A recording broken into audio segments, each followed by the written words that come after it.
20% skill, 15% concentrated power of will, 5% pleasure, 50% pain, and 100% reason to remember the name.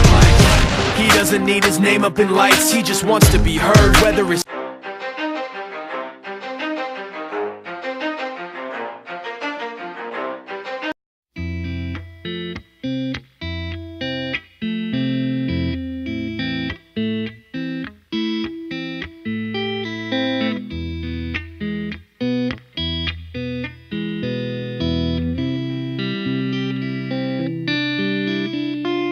I knew this kid named Alberto, funny style cat, and his girl looked like a turtle. Not Lisa Turtle, just a turtle. High school track, he ran the hurdle. His peers shed tears senior year when he got murdered. Now Alberto was your average A student, participated in class, never came late and never true. And his family was picture perfect, his older sister was prom queen. His dad a decorated vet for the Vietnam team. His mother was dear Abby, an ordinary housewife. Like clockwork, always had dinner on the table at 5. But Alberto had a monster, he kept under his bed. And instead of letting it out, he just got a girlfriend instead. She knew something was funny, she could tell by his behavior, or the way he flamboyantly shook his hand when he would wave to her. She thought nothing of it and just shoved it in the closet, until the day the word dripped out like leaky faucet. Alberto was homosexual, I ain't have nothing against it, but little Ronnie Johnson and all his football player friends did. They always pick a dad, call him back and such, and couldn't wait to get the gym so they could really bust his nuts. The gym teacher never cared, he just joined in on the action, make silly gestures and compare him to Michael Jackson. Alberto couldn't take it, he just stopped showing up, and whenever he walked the halls he just felt like throwing up. And at night he would cry and ask God why, like, God, why in the fuck I had to be born this way? God would reply, son, you gotta show him you're more than gay. You gotta show him you're more than gay.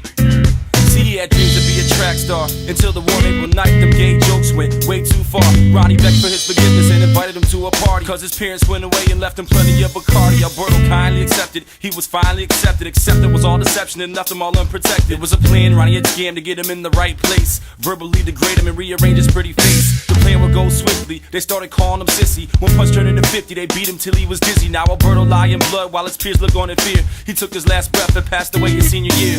Needless to say, it was one big tragedy. And how was Ronnie gonna explain it to his family? While they were on vacation taking in sights, he got wasted and killed the kid that night. Don't be a slave and behave the way they do.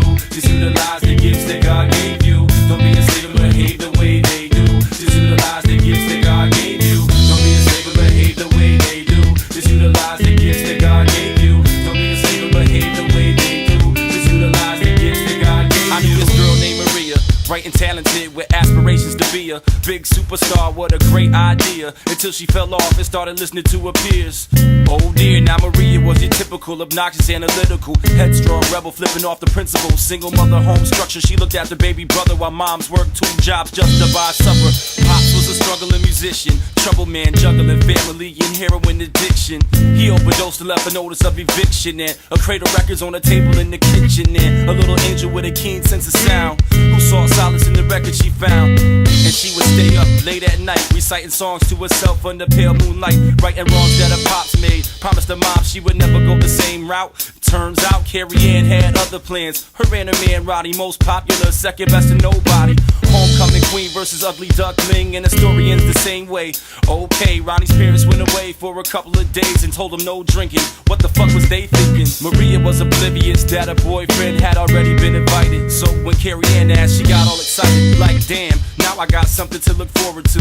Or so she thought. Maria kindly accepted, she was finally accepted, except it was all bullshit. Now pay attention. Carrie Ann hated Maria cause she could sing, so she scored a bag of heroin. But the craziest thing was Maria never touched drugs, she did that night. And when the man was getting beat, she was nowhere in sight. Now her boyfriend lied in blood and she had no idea. Alberto passed away and she got hooked her senior year. Needless to say, it was one big tragedy, and I hate to break it, but it doesn't end happily. A warm day in May, the sky was so beautiful. Carrie Ann died in a crash, leaving the funeral.